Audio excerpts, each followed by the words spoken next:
News every 15 minutes, weather every 10, and sports twice an hour. Newstalk KGVO, AM 1290 and 101.5 FM. You're listening to Montana Morning with Peter Christian. A 2-year moratorium on mining anywhere near Yellowstone National Park. Good morning, everyone. Montana Morning for Tuesday, November 22nd, 2016. Skies cloudy. It's 32 degrees in Missoula right now. We're looking for a slight chance of rain today.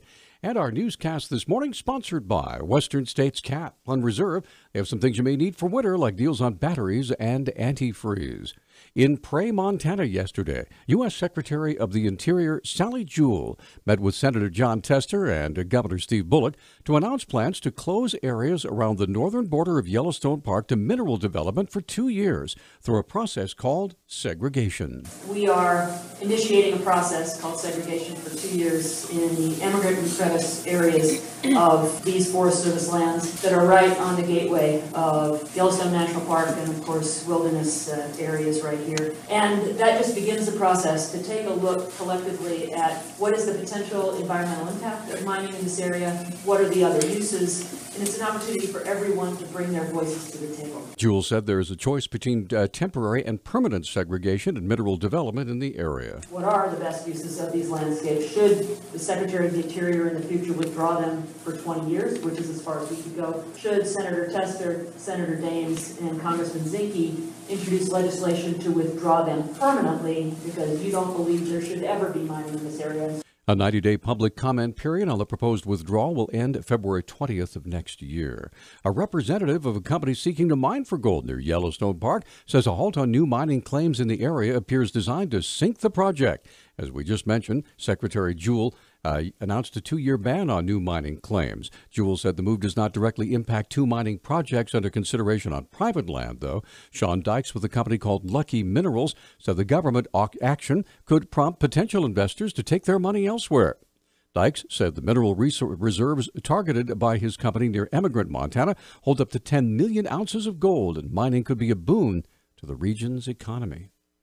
A 22-year-old Ravalli County man has been arrested for sexual intercourse without consent and drug charges.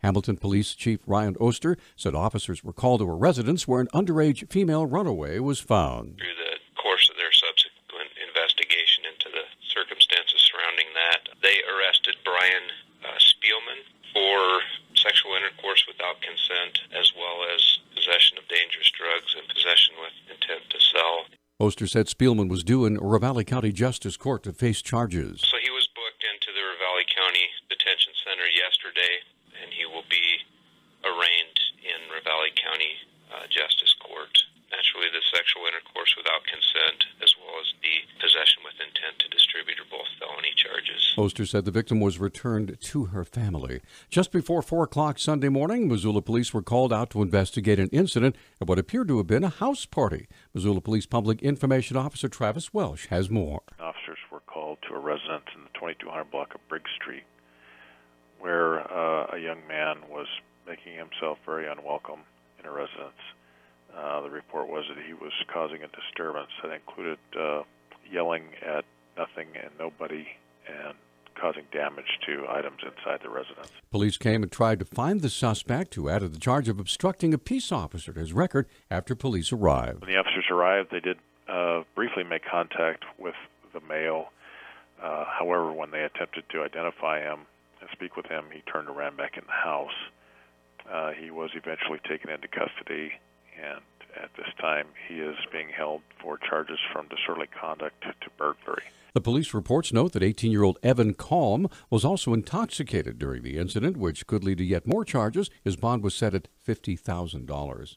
The state commissioner of political practices rejected an ethics complaint against Governor Steve Bullock, saying it was filed too late, did not state a potential violation of ethics law, and as illegal release was clearly an attempt to embarrass the governor as he sought re-election. Commissioner of Political Practice Jonathan Modell yesterday rejected the complaint Republican Representative Brad Sheeta of Missoula filed. It alleged Bullock and Commerce Director Meg O'Leary misused the state airplane by flying to a Paul McCartney concert here in Missoula in 2014 and violated ethics laws by accepting concert tickets. Modal said the complaint was filed past the 2-year statute of limitations and that it didn't say how accepting the tickets might cause Bullock or O'Leary to depart from their official duties.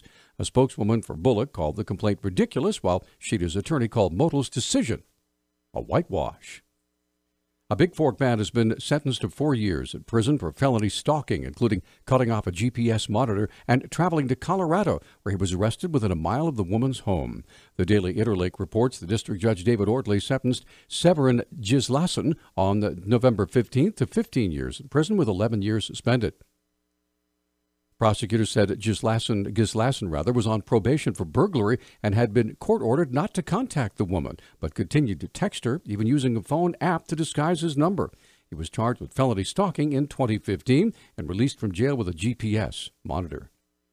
One of the law enforcement officers involved in Sunday morning's high-speed chase shared his experience in ending the pursuit that involved the Sheriff's Office, Highway Patrol, and City Police.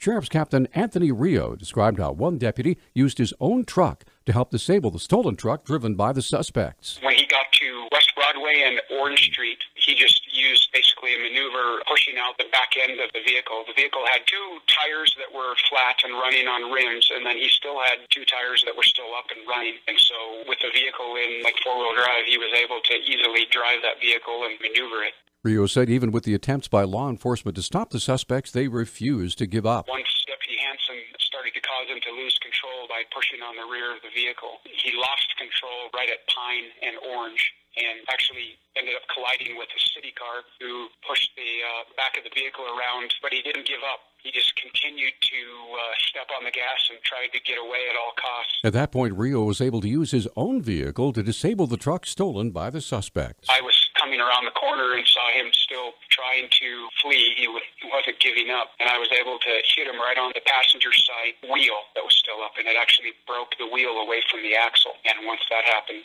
I was able to push the vehicle back around and with Deputy Hansen's vehicle. And so after that, they gave up. The 3 suspects, Jacob Siebert, Roger Gillespie, and Shelby Shields, will be seen in Missoula Justice Court this afternoon. They were postponed from yesterday. It'll be at 2:30 today. Finally, a U.S. Forest Service road has been renamed in honor of an officer who was killed by a grizzly bear near Glacier Park. The Flathead Beacon reports a road leading to the Hungry Horse Ranger Station has been renamed Brad Treat Memorial Street to recognize the 38-year-old Forest Service law enforcement officer who was attacked while riding his mountain bike in June.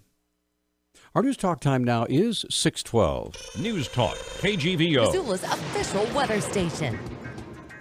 Early morning showers and patchy fog will give way to a mix of sun and clouds today with our afternoon highs in the low 40s.